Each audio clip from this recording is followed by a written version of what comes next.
Hi hello friends, welcome to my channel BB channel. ఇవాళ నేను మీ అందరికీ లెమన్ రైస్ చూపిస్తున్నానండి.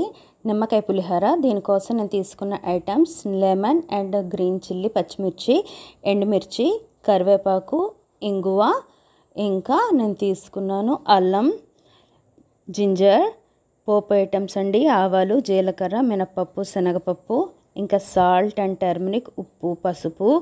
వీటితోనే ఇప్పుడు సింపుల్ అండ్ ప్రాసెస్లోనే మీకు నేను లెమన్ రైస్ ఎలా చేయాలో చూపిస్తాను. దీనికోసం నేను ఆల్రెడీ రైస్ తీసేసుకొని దానికి బాయిల్ చేసి సైడ్ పెట్టేసుకున్నాను.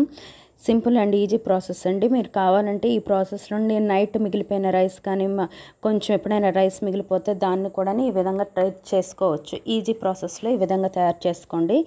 దీనికోసం ప్రాసెస్లోకి వెళ్తే స్టవ్ మీద కళాయి పెట్టుకొని కళాయి హీట్ అయిన తర్వాత ఆయిల్ వేసుకోండి.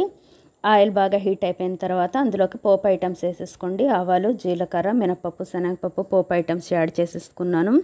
నెక్స్ట్ ఇందులోకి కట్ చేసి పెట్టుకున్న రెడ్ చిల్లీ, ఎండుమిరపకాయలు కూడా యాడ్ చేసుకున్నాను. ఇవి బాగా ఫ్రై అవ్వాలి. ఫ్రై అయిన తర్వాత పచ్చిమిర్చిని కూడా వేసుకున్నాను.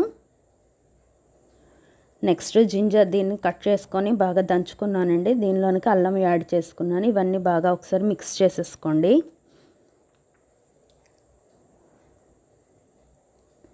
ఇవి బాగా ఫ్రై అయిపోయాయి కదా. ఇందాక నేను మీకు చూపించడం మర్చిపోయానండి. ఇందులోకి ఇదిగోండి మూంగఫల్లి తీసుకున్నాను, శనక్కాయ పలుకులు, గ్రౌండ్ నట్, వీటిని కూడా యాడ్ చేసుకున్నాను. మీకు ఇందాక వీడియోలోని స్టార్టింగ్లో చూపించడం మర్చిపోయాను. అండ్ ఇందులోకి కొంచెం జీడిపప్పును కూడా యాడ్ చేసుకుంటున్నాను. దీనివల్ల కూడా మనకి టేస్ట్ అనేది చాలా బాగుంటుంది. ఇవన్నీ వేసుకొని ఒకసారి బాగా ఫ్రై చేసుకోండి. నెక్స్ట్ ఇందులోకి నేను కరివేపాకు యాడ్ చేసుకుంటున్నానండి.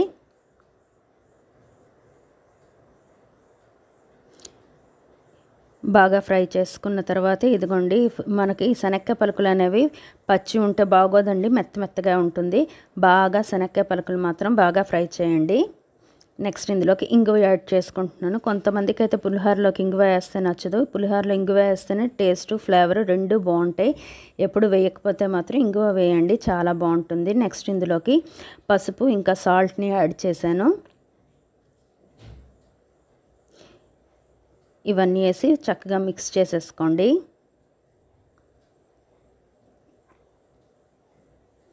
పోపు ఎంత బాగా ఫ్రై అయితే టేస్ట్ అండ్ ఫ్లేవర్ కూడా చాలా బాగుంటుందండి. చూడండి, ఇంత బాగా ఫ్రై అయితే ఫ్లేవర్ కూడా చాలా బాగుంటుంది.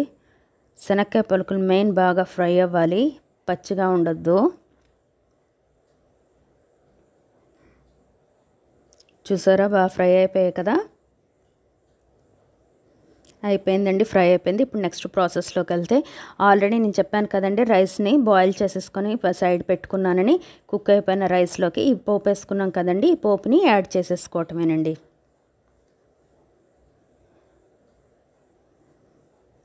ఇదిగోండి పోపు యాడ్ చేసేసుకున్నాను. ఇప్పుడు ఇంకా లెమన్ని కట్ చేసేసుకొని ఆ లెమన్ జ్యూస్ని ఇందులో మిక్స్ చేసుకోవాలండి. మీ ఇష్టం, చింతపండు జ్యూస్ని కూడా యాడ్ చేసుకోవచ్చు. కానీ నేను చేస్తుంది నిమ్మకాయ పులిహోర కాబట్టి నేను ఇందులో నిమ్మరసాన్ని యాడ్ చేసుకుంటున్నాను. ఇప్పుడు ఈ పోపు, ఈ నిమ్మరసాన్ని మొత్తం ఇందులోని ఫుల్ బాగా ఈ రైస్లోని మొత్తం మిక్స్ చేసేసుకోండి.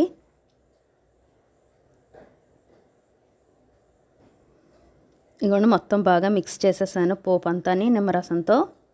బాగా ఇదిగోండి మిక్స్ అయిపోయింది. చూసారా ఎంత కలర్ఫుల్గా కనిపిస్తుందో.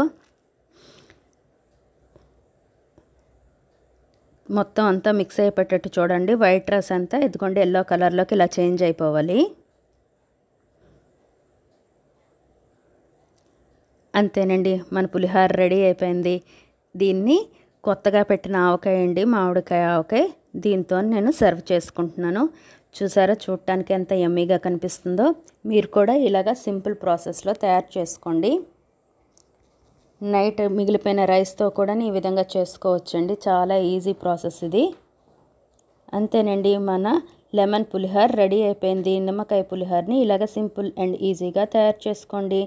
నచ్చిందా ఫ్రెండ్స్? నచ్చితే like, share and subscribe. Thank you friends.